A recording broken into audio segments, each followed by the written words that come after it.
지난 시간 우리는 영혼의 깊은 목마름을 피하고 싶었지만 피할 수 없는 그곳, 우물에 나와 끊임없이 목마름을 해결하려 했던 사마리아 여인의 이야기를 나눴습니다.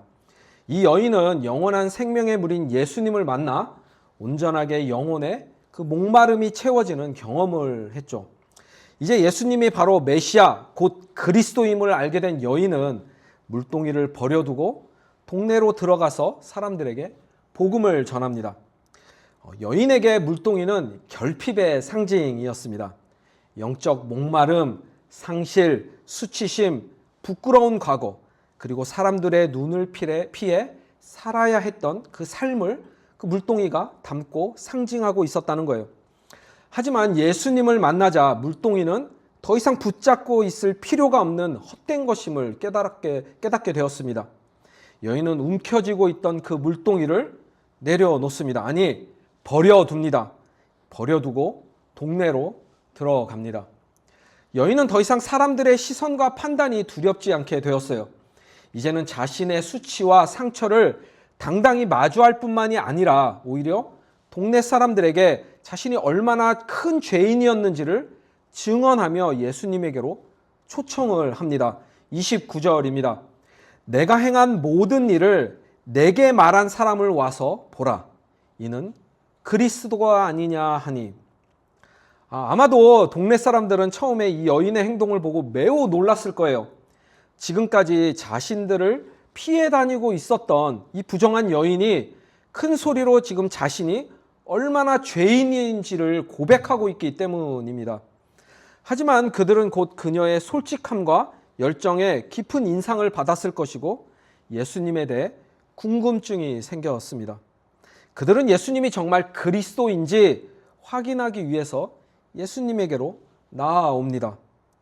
사랑하는 여러분, 이 사마리아 여인의 행동은 예수님을 만나 영혼이 완전히 새롭게 변화된 사람에게서 볼 수 있는 모습이에요. 여인의 삶은 이제 우선순위가 바뀌었습니다. 그녀는 더 이상 세상에서 만족을 찾지 않죠. 아니, 찾을 이유가 사라졌어요.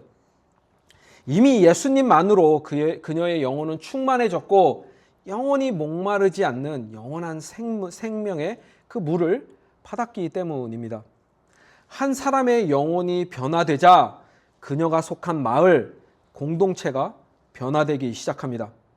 그런데 여기서 우리는 놀라운 대조를 하나 만나게 돼요. 예수님을 처음 만난 사마리아 여인은 새롭게 변화가 되었는데 예수님의 제자들은 여전히 영적 의미를 이해하지 못하는 모습을 보여줍니다. 사랑하는 여러분, 오늘 우리는 매우 익숙하지만 동시에 매우 불편한 이야기를 나누려고 합니다. 예수님을 만났고 예수님을 따라다니며 예수님의 제자로 불렸지만 예수님을 온전히 알지 못한 사람들의 그 이야기를 나누려고 하기 때문이에요. 예배하고 기도하고 말씀 읽고 교회에 다니지만 결국은 삶의 평안을 추구하고 영적인 자각 없이 세상에서 누려야 할 그 받을 복에 집착하는 사람들의 이야기입니다. 한마디로 너무나 많은 사람들이 소명 없이 신앙생활이 아닌 교회 생활을 하고 있다는 거예요.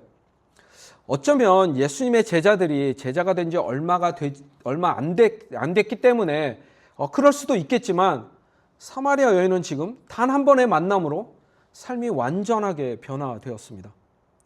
여러분, 무엇이 이러한 차이를 만들어낼까요? 이 차이는 예수님으로 전부가 된 사람과 그렇지 못한 사람입니다. 사마리아 여인은 자신이 평생 찾아 헤매던 그 생수를 예수님 안에서 발견을 했어요.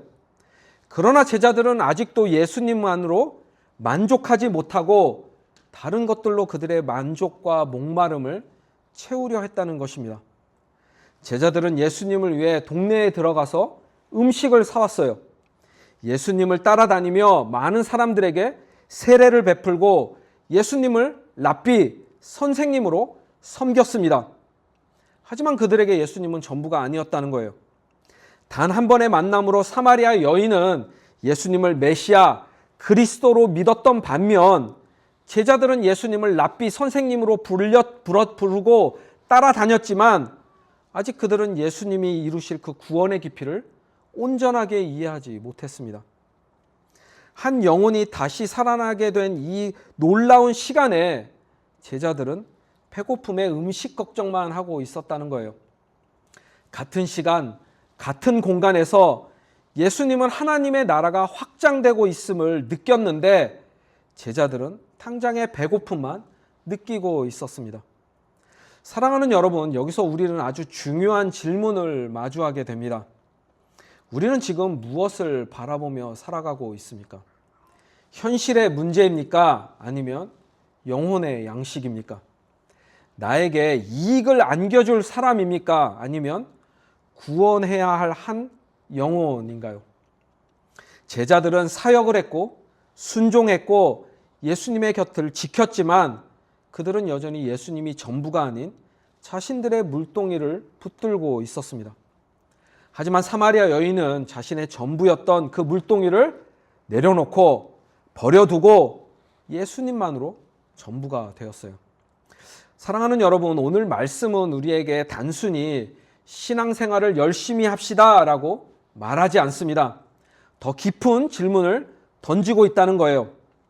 우리는 지금 무엇을 내려놓지 못해서 열매를 거두지 못하고 있습니까? 예수님을 따라 산다고 말하지만 여전히 내려놓지 못하고 붙들고 있는 그 우리들의 물동이는 무엇인가 묻는다는 거예요. 우리는 예수님을 모르는 것이 아니라 예수님이 전부가 아닌 다른 무언가를 붙잡고 살아가고 있지는 않는가 질문해 봐야 된다는 것이죠. 예수님은 이 시간 스탑 홀딩, 물동이를 붙잡는 삶이 아닌 내려놓는 삶, 스타트 하베스팅, 하나님이 주신 소명을 따라 열매를 거두는 삶으로 나아오라고 초청하십니다.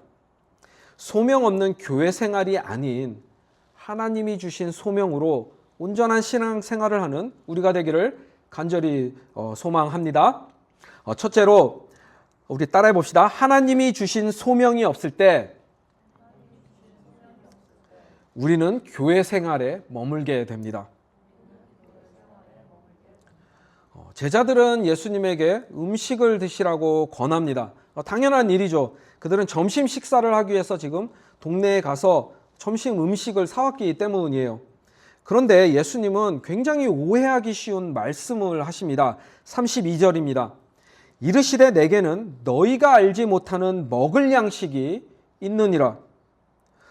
왜 예수님은 제자들에게 지금 사마리아 여인이 거듭났고 그녀를 통해서 복음이 전파되고 있는데 이 순간 점심 식사는 중요한 것이 아니야 라고 직접적으로 말씀하지 않으셨을까요? 여러분 어떻게 생각하십니까? 예수님은 제자들에게 지금 신앙생활의 우선순위를 알려주기를 원하셨다는 거예요. 예수님의 대답에 제자들은 당연히 누군가 다른 먹을 음식을 예수님에게 가져다 주었다고 생각할 수밖에 없었죠. 이때 예수님은 제자들의 이 인간적이고 세상적인 생각과 오해를 바로잡아 주십니다. 34절입니다. 예수께서 이르시되 나의 양식은 나를 보내신 이의 뜻을 행하며 그의 일을 온전히 이루는 이것이니라. 사랑하는 여러분, 예수님의 소명 선언입니다. 예수님은 하나님의 뜻을 행하고 이루는 그 소명에서 자신의 존재의 의미와 만족을 얻으셨다는 거예요. 즉 소명을 이루어가는 그 삶이 예수님의 영적 양식이었습니다. 우리는 예수님의 대답에서 신명기 8장 3절을 떠올릴 수 있어야 합니다. 신명기 8장 3절 하반절입니다. 사람이 떡으로만 사는 것이 아니요 여호와의 입에서 나오는 모든 말씀으로 사는 줄을 내가 알게 하려 하심이니라. 신학자 찰스 킹슬리 베럿은 예수님의 이 대답에서 놀라운 통찰을 우리에게 알려줍니다. 순종 가운데 실현되는 하나님의 창조적 뜻이 생명을 지탱한다. 다시 한번 읽어보겠습니다. 순종 가운데 실현되는 하나님의 창조적 뜻이 생명을 지탱한다. 무슨 뜻일까요? 예수님에게만이 아니라 우리에게도 하나님의 뜻에 순종한다는 것은 우리의 존재를 지탱하는 생명력의 근원이 된다는 것입니다. 하나님의 뜻에 순종할 때 우리 안에 하나님이 공급하시는 그 생명력이 흘러 들어온다는 거예요. 여러분, 왜 많은 사람들이 신앙생활이 아닌 무기력한 교회 생활을 할까요? 하나님의 뜻에 순종할 때 맛보게 되는 그 창조적 에너지를 얻지 못하고 여전히 자신의 물동이를 채우는 일에만 모든 에너지를 사용하고 있기 때문입니다. 오늘날 우리들은 너무나 다양한 양식을 먹고 끊임없이 소비하며 살아가요. 성과, 인정, 안정, 외적 성공, 그리고 자기 실현 등을 영혼의 양식으로 먹으면서 컨텐츠를 소비하고 관계를 소비하고 심지어 신앙까지 소비하며 살아갑니다. 그런데 삶은 더 점점 공허하고 목말라진다는 거예요. 왜 그럴까요? 우리는 소명으로 창조가 되었는데 소명이 아닌 우리들의 만족을 채우기 위해서 살아가고 있기 때문입니다. 사랑하는 여러분, 예수님은 우리를 구원하시기 위해서 그 십자가에서 자신의 전부를 내어주셨어요. 하나님이 예수님에게 주신 그 소명은 바로 그 십자가 위에서 이루어졌습니다. 무엇보다 십자가의 죽음과 부활을 통해서 예수님은 이 땅에서 하나님에게 영광을 돌리셨어요. 그런데 예수님의 제자들은, 그리고 우리들은 당장의 필요를 걱정하면서 살아간다는 거예요. 예수님의 곁에 있지만, 교회를 다니지만 예수님과 같은 곳을 바라보지 않습니다. 예수님을 따르지만 예수님의 그 배고픔을 제대로 이해하지 못해요. 이것이 바로 소명이 없는 교회의 생활 모습입니다. 많은 사람들이 교회 안에서 듣기 좋은 설교를 소비하고 좋은 분위기와 환경을 소비하고 좋은 관계를 소비합니다. 여러분, 문제가 보이시나요? 지금 많은 사람들이 교회 안에서 하나님을 경험하기보다 좋은 느낌을 소비하고 있다는 거예요. 주는 것 없이 받기만 합니다. 섬기지 않고 받으려 한다는 거예요. 그렇기에 설교를 듣지만 순종하지 않죠. 섬김보다는 감정적인 터치와 느낌만을 원하기에 삶의 방향과 태도가 변하지 않습니다. 교회를 다니지만 주님이 주신 그 소명이 무엇인지 모른다는 거예요. 사랑하는 여러분, 우리가 하나님을 거부하고 예수님을 멀리해서 무기력한 교회 생활을 하는 게 아니에요. 하나님보다 더 의지하는 그 무언가, 우리들만이 내려놓지 못하는 그 물동이가 있기 때문에 영적으로 무기력해진다는 것입니다. 여러분, 소명은 인정을 받기 위해 교회의 모든 시간과 에너지를 쓰는 게 아니에요. 믿음의 크기를 보이기 위해서 바쁘게 봉사하고 섬기는 것도 아닙니다. 소명은 하나님의 뜻을 알고 그 뜻대로 순종하는 것입니다. 마치 거대한 결단을 말하는 것 같지만 그렇지 않다는 거예요. 하나님은 우리에게 지금 당장 모든 것을 내려놓아 모든 것을 바꾸어 그렇게 요구하지 않으신다는 것이죠. 단지 우리에게 그 붙들고 있는 물동이만 내려놓으라 명령하십니다. 여러분, 우리가 붙잡고 있는 것은 사람들에게 받으려는 그 인정과 칭찬일 수 있습니다. 편안함과 안정일 수도 있어요. 실패에 대한 두려움일 수도 있고 자신만의 계획일 수도 있습니다. 문제는 무엇이 하나님보다 더 의지하는 물동인지 우리는 이미 알고 있지만 내려놓기를 주저한다는 것이죠. 하지만 우리가 그것을 내려놓을 때야 비로소 예수님의 배고픔이 이해되기 시작한다는 거예요. 그리고 그때부터 소비하는 교회 생활이 아닌 소명으로 채우는 신앙생활을 시작하게 됩니다. 사랑하는 여러분, 소명 없는 교회 생활은 점점 더 우리를 무기력하게 만들 뿐입니다. 하지만 하나님의 뜻을 따라 순종하는 삶이 때로는 힘들어 보일지라도 영혼 깊은 곳에서부터 살아나는 그 생명의 기쁨이 있다는 거예요. 그때 우리는 발견하게 되죠. 주님만으로 우리의 삶이 완전해지고 주님이 우리의 전부가 된다는 것을 우리는 발견하게 됩니다. 둘째로 한번 또 따라해 봅시다. 영적인 시선을 잃어버리면 추수할 영혼을 보지 못하게 됩니다. 예수님은 제자들이 영적인 시선을 갖기 원하셨습니다. 눈에 보이는 현실과 그 제약에만 갇히지 말고 하나님이 일하고 계시는 그 영적 현실을 보기를 원하셨어요. 눈을 들어서 휘어져 추수할 그 밭을 볼 수 있기를 원하셨죠. 여러분, 예수님의 제자는 그런데 지금 무엇을 보고 있습니까? 당장의 필요였습니다. 현실의 문제인 배고픔이었어요. 지금 눈앞에 펼쳐진 상황이었습니다. 하지만 예수님은 지금 전혀 다른 곳을 보고 계세요. 한 여인을 통해 마을 사람들이 지금 예수님에게 나오고 있었다는 거예요. 제자들은 볼 수 없었던 영적 추수가 지금 이미 시작되고 있었다는 것이죠. 같은 장소, 같은 시간, 같은 사건이었지만 예수님과 제자들은 지금 전혀 다른 것을 보고 전혀 그 보고 있는 세상이 달랐다는 것입니다. 사랑하는 여러분, 우리도 제자들과 같지 않습니까? 똑같은 실수를 합니다. 우리의 현실을 바라보면 늘 바쁘고 부족하고 불안해요. 그래서 우리는 영혼을 바라보기보다는 당장의 문제를 먼저 봅니다. 사람을 보고 이익을 보고 나의 계획을 본다는 거예요.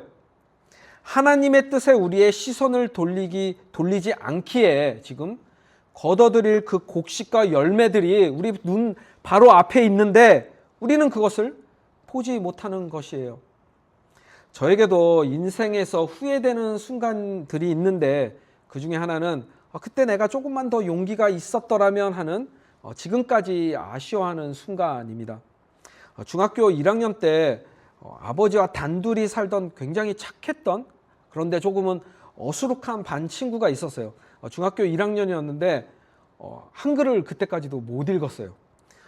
그런 친구가 있었는데 당시 반에서 소위 잘 나가던 의사 아들, 교수 아들 그 몇몇 그룹이 그 아이들이 이 학폭까지는 아니었지만 이 친구를 자주 놀리고 괴롭혔습니다. 그날도 어느 때와 같은 쉬는 시간이었는데 그날은 다른 때와는 조금 다르게 그 친구를 이렇게 구석에 몰아놓고 발로 때리고 차는 거예요. 막 그것을 보는데 막 가슴에서 화가 치밀어 오르면서 어떻게 해야 하나 이렇게 갈등하는 바로 그 순간 그 친구와 제 눈이 마주쳤습니다. 여러분, 제가 어떻게 행동을 했을까요? 눈을 돌리고 아무것도 하지 않았어요. 이후 아무리 기억을 더듬어도 그 친구의 이름이 무엇이었는지, 그리고 그 친구에 대한 그 뒤의 기억이 희미합니다. 그렇게 아무 일도 없었던 것처럼 중학교 1학년을 지나갔던 것 같아요. 하지만 그 순간이 지금까지도 저를 후회하게 만드는 한 순간이 되었습니다. 당시에는 아직 어렸기 때문일 수도 있지만 한 영혼의 소중함을 몰랐고 용기가 없었기 때문이에요. 사랑하는 여러분, 예수님은 어떠셨습니까? 예수님은 한 영혼을 보셨습니다. 상처 입은 영혼을 보셨고 외면당하고 억울한 영혼을 보셨어요. 우리와 같은 죄인을 보셨습니다. 그런데 예수님은 저처럼 눈을 돌리지 않으셨다는 거예요. 예수님은 그 영혼과 눈을 마주치셨고 직접 찾아가 구원하셨습니다. 자신의 모든 것을 생명까지도 십자가에서 내어주시면서 그 영혼을 건지셨습니다. 사랑하는 여러분, 복음은 우리의 시선을 바꿉니다. 복음은 우리의 시선을 내가 무엇을 얻을까에서 하나님은 지금은 누구를 바라보시며 구원하시기를 원하실까로 옮겨 놓는다는 거예요.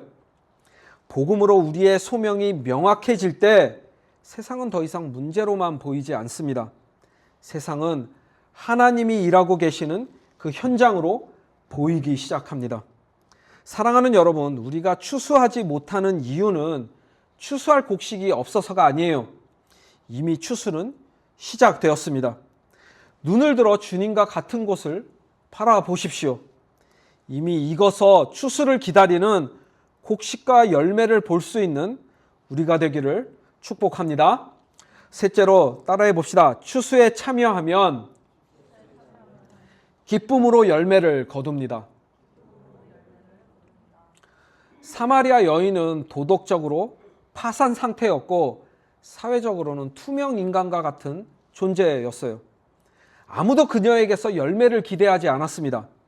하지만 예수님은 그녀의 목마름을 해결해 주시고 복음의 씨앗을 뿌리는 소명자로 변화시키셨습니다.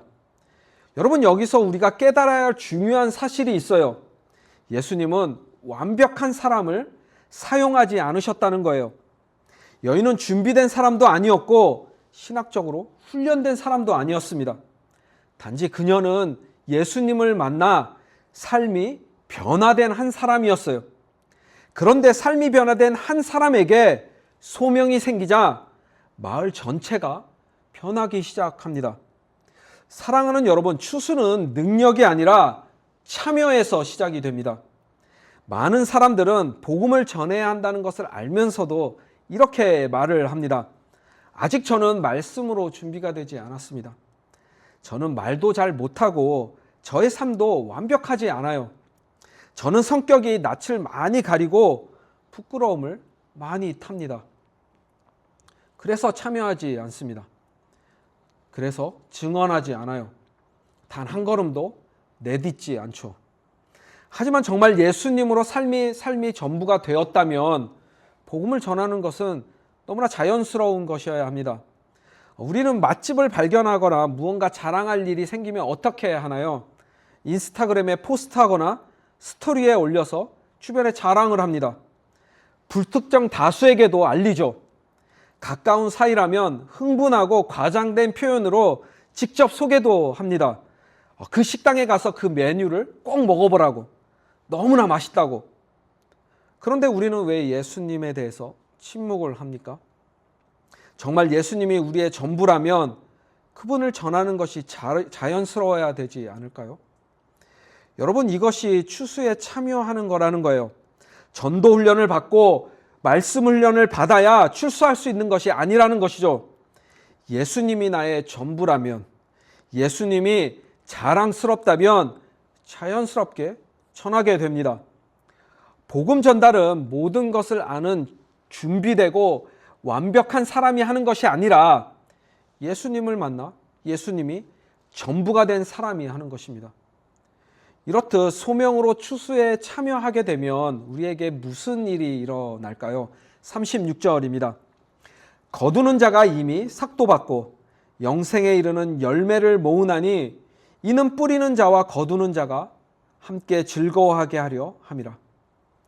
우리는 예수님의 기쁨에 동참하는 삶을 살아가게 됩니다. 거두는 자가 이미 받은 삭실한 추수에 참여한 사람들에게 이미 주어진 하나님 나라의 기쁨이라는 보상이에요. 이 기쁨은 하나님의 일에 참여한 사람만이 경험할 수 있는 깊은 영혼의 기쁨입니다. 왜 많은 사람들이 신앙생활 속에서 기쁨을 잃어버릴까요? 관찰자로 남아있고 소비자로만 머물러 있으며 참여자가 되지 않았기 때문입니다. 다시 한번 여기서 참여란 단순히 교회 봉사를 의미하는 게 아니에요. 추수에 참여, 복음의 참여는 한 영혼을 위해 기도하고 시간을 내고 복음과 삶을 나누는 것을 의미합니다. 이렇게 할 때 우리의 깊은 영혼이 기쁨을 경험하게 된다는 거예요. 비로소 예수님의 영혼을 향한 그 배고픔이 이해가 되고 추수할 때의 그 기쁨이 이해가 된다는 것입니다. 사마리아 여인의 참여는 자신뿐만이 아니라 온 동네 사람들에게 진정한 기쁨과 영혼의 구원을 가져왔어요. 42절입니다. 그 여자에게 말하되 이제 우리가 믿는 것은 내 말로 인함이 아니니 이는 우리가 친히 듣고 그가 참으로 세상의 구주신 줄 알미라 하였더라. 사랑하는 여러분, 우리는 물동이를 내려놓고 열매를 거두는 삶에 대해 나눴습니다. 하나님이 주신 소명이 없을 때 우리는 소비하는 교회 생활에 머물게 됩니다. 이러한 삶은 우리에게서 영혼의 기쁨을 빼앗아가고 우리를 무기력하게 만듭니다. 그렇게 세상의 현실과 제약 속에 갇혀버리면 영적인 시선을 잃어버리고 추수할 영혼을 보지 못하게 된다는 거예요. 진정한 기쁨을 누리지 못하고 목마름으로 살아가는 그 삶을 반복하게 됩니다. 그러나 소명에 따라 순종함으로 추수에 참여하면 우리는 기쁨으로 열매를 거두게 됩니다. 참여할 때 이미 우리에게 주어진 하나님 나라의 그 기쁨이 우리의 영혼 깊은 곳에서부터 흘러 넘치게 된다는 거예요. 사마리아 여인은 물동이를 버려두고 복음의 씨앗을 뿌리는 사명자가 되었습니다. 제자들은 영의 눈을 들어 추수할 곡식과 열매를 바라보라는 예수님의 초대를 받았어요. 그리고 우리에게는 영생에 이르는 열매를 거두는 그 기쁨에 참여하라는 소명, 부르심이 주어졌습니다. 우리는 지금 무엇을 내려놓아야 합니까? 우리는 지금 누구의 영혼을 바라보아야 하나요? 우리는 소명으로 거두는 일에 참여하고 있습니까? 사랑하는 여러분, 스탑 홀딩, 이제 물동이를 내려놓으십시오. 스타트 하베스팅, 추수의 기쁨에 참여하십시오. 주님께서 여러분의 그 삶을 통해 이미 익은 곡식과 열매를 기쁨으로 거두게 하실 것입니다. 그렇게 영혼의 깊은 곳에서 예수님만이 전부이며 소명으로 추수에 참여함으로써 이미 우리에게 주어진 하나님 나라의 그 기쁨을 누리고 나누는 저와 여러분이 되기를 주님의 이름으로 간절히 축복합니다.